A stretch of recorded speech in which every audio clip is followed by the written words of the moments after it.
Hello, everyone. It's Royce here, and I want to welcome you all to my Royce in the House YouTube channel.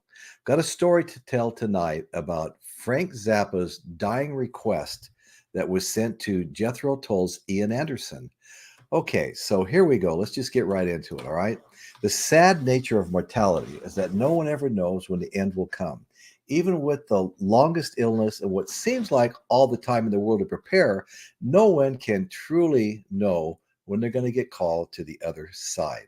There's no clear deadline for the goodbyes and the last words. So it's easy for the chance to slip by ungrasped. Ian Anderson knows this devastatingly feeling firsthand.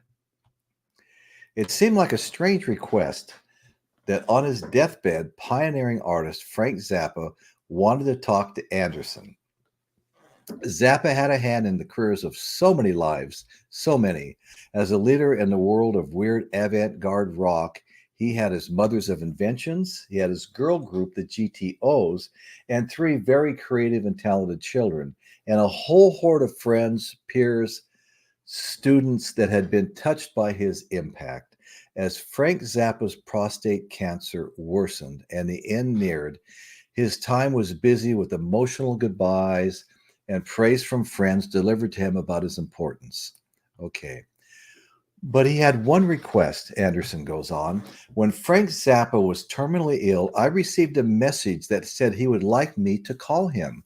Anderson recalled adding, I'd never met him. I mean, I was a fan, but my instinct was he really didn't like Jethro Tull, so it was a little bit odd that he'd want me to call him.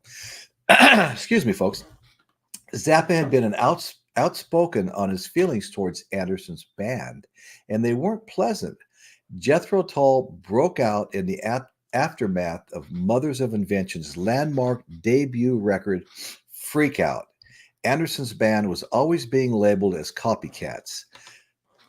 That's apparently the root of the issue. Along with the likes of Pink Floyd or Led Zeppelin, Zappa didn't seem to take too kindly to the British progressive rock bands who were becoming big exports in the US, while his own American bands were struggling to make ends meet. People like Frank Zappa were rather pissed off by the British invasion. They felt somehow threatened by it. Ian Anderson recalled. Zappa spoke rather badly of Jethro Tull. The memories I have were quite personally upsetting because I was a huge fan of Frank Zappa's. But he badmouthed us a couple of times publicly, and that was really hard to take. Okay. So throughout their lives and careers, Zappa and Anderson danced a strange dance around one another, never meeting.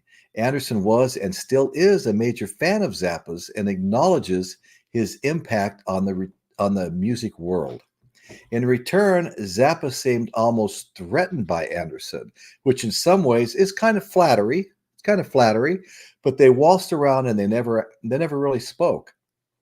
Then in 1993, the request came through from Zappa's deathbed. Um, but with all the history and the total unknown of what Zappa wanted to say or how it might be left, Anderson just couldn't seem to stay on the line. He dialed 3 or 4 times. He would dial Frank Zappa's phone number, but each time he hung up in a panic.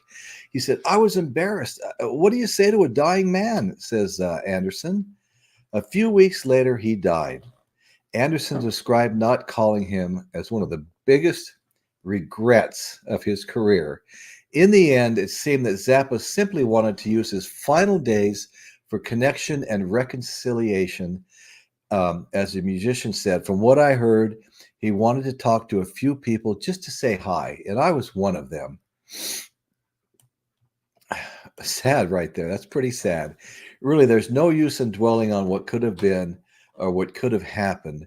Just as the nature of mortality is random, the nature of life is that we're all feeling our way through in the dark, making the moves that seem right at the time, and needing to keep looking forward rather than back various different paths behind us. However, if Anderson could retrace his steps, he would have lasted longer than the dial tone on his phone.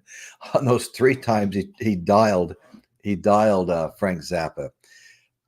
If It wouldn't have changed anything except I would have had my first and last words with one of the great, excuse me, original composers and performers of rock music history.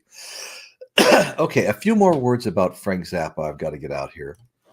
In a career spanning more than 30 years, Zappa composed rock, jazz, orchestral, and other types of music. While in his teens, he acquired a taste for 20th century classical composers, such as Edward Varazzi, along with 50s rhythm and blues music. He had required a strong taste for that as well. Frank Zappa was an artist, kind of an indie, kind of an indie James Brown, okay? And a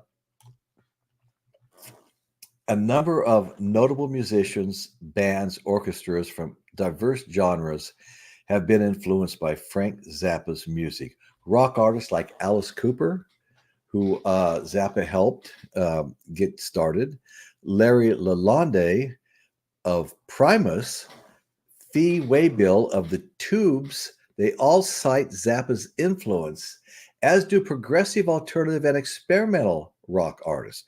Paul McCartney even regarded Sgt. Pepper's Lonely Hearts Club Band as the Beatles' Freak Out.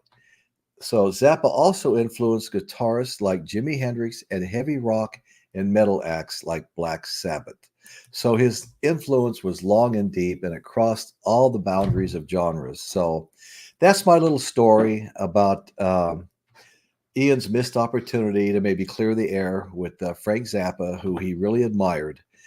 So anyhow, folks, thanks for joining me. And we've got plenty more shows to watch. We've got close to 340 shows on our YouTube channel right now. Please check us out. Please subscribe if you think you'd like this. We have all kinds of playlists. We have a live podcast every Sunday night with the music topic with a live chat. And these shorter videos that this is one of which I just done, they also come with a live chat. So please consider subscribing to the channel. We would really appreciate it. And that's what's happening in Royce's world today. Thank you so much.